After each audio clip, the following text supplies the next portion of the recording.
My 38F boyfriend's 45 meters ex-wife 45F is beyond nasty to him and me. What can we do? My 38F boyfriend's 45M ex-wife 45F is verbally abusive to him and me. What can we do? I've been with my boyfriend for about 2 years now. He's been divorced for 3, separated for 5. I'm divorced too. He's cautious with what he tells her about me, to be respectful, and that's cool. One day he accidentally sent her a text about her that was meant to go to me, and since then she's been an absolute lunatic. She smashed gifts I gave their kids, 15 meters and 17 meters, for Christmas. Once when he and I were on a local getaway, she called me over and over from a blocked number, then called him over and over. He was supposed to be watching her, used to be his dogs last night, and came to my house for a few hours. She's 2,000 miles away in Colorado and called him at 11 p.m., screaming at him because he left. He'd been gone for 3 hours, screaming so loudly that I could hear her across the room. Calling him a pos, called me a WH Kubai. She says nasty, evil things about me every time he picks up his kids. She kept their boys up half the night, and he gets a text from his 15-year son saying how disappointed he is that he couldn't stay away from me for one night. He's to a point now where he wants to just pay child support and not see or speak to any of them. I know there isn't much I can do besides be supportive, but any advice or personal experience is welcomed. Too long didn't read. My boyfriend's ex-wife is making his life a living hell. Is there anything we can do besides ignore her? Should he stop seeing his kids? I would get out of this relationship. He probably enjoys the attention he gets even if she is inappropriate. He shouldn't be watching her dogs or having any communication with her outside of kid-related things. He needs to create boundaries and stick to them. Those kids are old enmity that he shouldn't even need to communicate with their mother about hardly anything. He needs to grow a spine and stand up for himself. They aren't married, she doesn't get a say in his life. Unless he allows her. You should both keep a record of every call/text message, and everything she says/does to you, just in case you ever need it. He should also stop doing anything for or with her that doesn't involve the children, no watching the dogs, watering the plants, or whatever random stuff she asks him to do for her. I agree and have said this many times. It's getting to the point where if it happens again, I may have to end it. He should not stop seeing his kids. They see everything each parent does, and hear everything each parent says. The ex probably tries very hard to make the kids choose sides, hers. They may act like they're on her side just to try to avoid the shit she'll rain down on them if they try to remain neutral and supportive of both parents. Your BF should act like a parent not only because it's right and best for his kids, but because they will see and remember what he and she both did. I have personal experience with this. My ex and I separated on bad terms. Our 2 kids were roughly the age of your BFs. My ex tried to force them to choose sides. My oldest refused to do this, and maintained contact with me, and caught much hard, mean shit for it from his mother. My younger child took her mother's side because that was safer, and pushed me away for years. My ex told them many things about me that were untrue and designed to cleave them from me. When they tell me, in my daughter's case, accuse me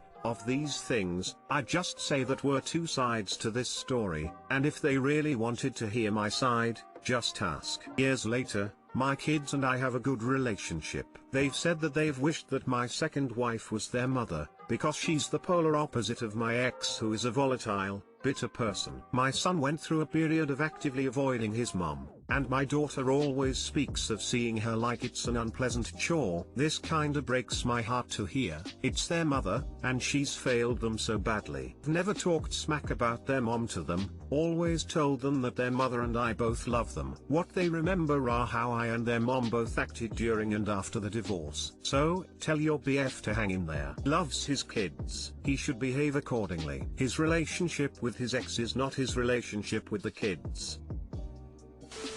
Sounds like the kids need him more than ever. If I was him, I'd insist all communication be through text or email, and mute her number. I'm very curious what that accidental text said. Not that it really matters, nothing justifies her behavior, just nosy. My 26F partner, 28M, drinks while driving. I'm embarrassed to put this in writing or tell any of my friends. I realized 2 months ago that my partner drinks while driving. It all started one day after we picked up beer from the grocery store and he opened up a bottle while driving, then offered me one. I could barely speak. I was so surprised. This all feels so left field. He's such a loving and intelligent person. Since then, he's casually mentioned cracking a beer on road trips or sneaking a beer in his pocket for the drive home after dinner with friends. I haven't directly confronted him about it, but I've asked if he worries about getting caught, to which he always says no. Just yesterday I dropped a major hint of how uncomfortable it makes me. I'm still mustering up the courage to call him out before he hurts someone. I need to ask, is this a mega red flag? Is it even worth trying to see if he'll change, or should I just get out now? Too long didn't read. My partner has no problem cracking open a beer while in the car and doesn't see anything wrong with it. Is it even worth addressing, or should I get out? This is a sign of both alcohol abuse and a disregard for the safety of others. Alcohol abuse can cause that disregard though. I know former alcoholics who drove drunk, but regretted it later. Like alcohol does lower inhibitions and causes you to not necessarily think about the consequences. If he is sober and still thinks it is okay, that just seems messed up. Nothing is infallible. Even if he is the greatest, bestest, perfectest driver in the world. Things happen. Scenarios are endless, but say, he hits a deer, has a flat tire, someone else hits him, etc, etc, etc. If he is or has been drinking, he could very well get into unnecessary trouble. In the case of an accident, even if it was the other party's fault, if alcohol is involved, it won't be good. Always best just to not do it based on odds alone. Well, yes, that is a red flag. It also is the fact that you can't just talk to him. I've recently learned that this is way more common than I previously thought. I have no idea what to make of it, aside from the obvious, that it's dangerous and irresponsible. Yes, it's a red flag. But I am struggling to understand how you drove home with him while he was actively drinking and didn't call him out on it, too. While I don't agree with it, I will say that I have run into this opinion before, mostly among more rural blue-collar communities, the idea that having a beer while driving is no different than having a beer with a buddy and then immediately driving home. In both scenarios, it's not drunk driving, where a single beer won't put your BAC over the limit, so they don't see it as a big deal. In that case, it's really hard to change their minds. They're not driving drunk, and they tend to get defensive at the suggestion that it's still not okay. But behavior is another story. The first step is just saying, obviously drinking while driving is not okay. I should have brought this up before, but I'm saying it now. Can't be with someone who is okay with this. Are you willing to change? I'm struggling with why I didn't call him out in the car too. I was blindsided, but there's no excuse. You make a good point about rural blue-collar communities. He used to live in a big city but now lives in the country, with long empty roads and no cops around. I agree with your point. I can't live with someone who does this regularly. I need to talk to him. My 31F mother-in-law, 84F, keeps eating in the food, and it drives me crazy. Title might be confusing, but hear me out. When me and husband are at Mill's place, she cooks 80% of the time. I get that it's her house, her rules. But, when food is ready, she always keeps tasting it, and serving it with the same spoon on our plates. I hate that. This weekend hubby and I made a super delicious dinner, and I took it out of the oven and left it to rest. Next thing, when I'm coming back to the kitchen, Mill stands there and eats directly from the pot. I don't only find it improper and disgusting, but it's absolutely not acceptable for me eating directly from a food what's everyone's. I just don't wanna eat from the same pot, same bowl whatever as she eats. She can't just take a portion to a plate and eat from there. My husband doesn't see anything wrong with it. Of course she raised him this way, but for me, it's disgusting. Am I overreacting? I don't want to be rude, because she does her way. But next time I will see that she sticks her saliva-wrapped spoon in my food, I'm gonna refuse to eat. Am I not reasonable here? How can I address it without being rude? TL, doctor, my mother-in-law keeps eating in the same food as us, and I find it disgusting. Husband says it's okay. How can I address this issue? I use the same spoon to taste when I'm cooking for just me and my husband, but when I have company, I use a new spoon every time I taste. It makes a lot more spoons to wash, but it's hygienic. Pro tip, ladle a small amount into a little dish and taste from that. You don't have to taste when it's hot like lava, and you make fewer dishes without having to double dip.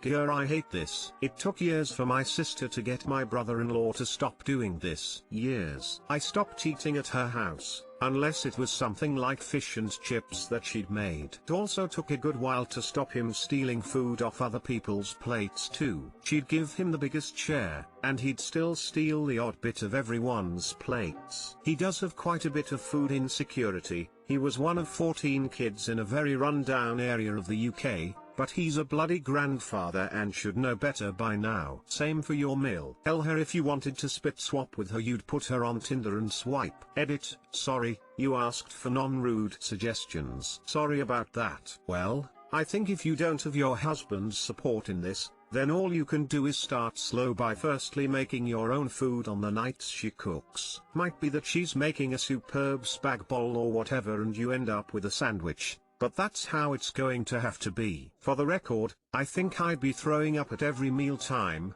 because it's disgusting. The tactful way to be is, sorry, I just don't fancy, insert meal here, tonight. Stick to that, and eventually it will become such that you'll be expected to make your own dinner, which gives you the out. There's also the OMG I've been cooking for hours so now I'm not hungry feeling that cooks can get. It's happened to me lots of times. On the nights you and your husband cook, that could be your excuse. Just a couple of suggestions, and good luck. Not much you can do while living there, honestly. She's 84 and not going to change now. That's right. You can't change her, just your own reaction to her. Can you set aside a small amount for her to taste when you cook? And make sure that anything she contaminates with the food she makes comes to a boil again after to at least kill germs. So gross when people do that. But she's 84, she's not going to change now, and I don't see any benefit to starting an argument. I've been in your shoes, with friends I watch football with, and what I do is twofold. 1, I bring a salad for me because I'm watching my Heath. I offer others some, they usually say no. Then I eat my salad in germ-free peace. 2, I bring food that can't be tasted like that. Things in individual portions/pieces. Like pizza, a roasted chicken I cut and serve, Parmesan chicken sandwiches, etc. You can also volunteer to cook or to serve and monitor the kitchen. I mean, she's 84 years old. This problem is going to solve itself.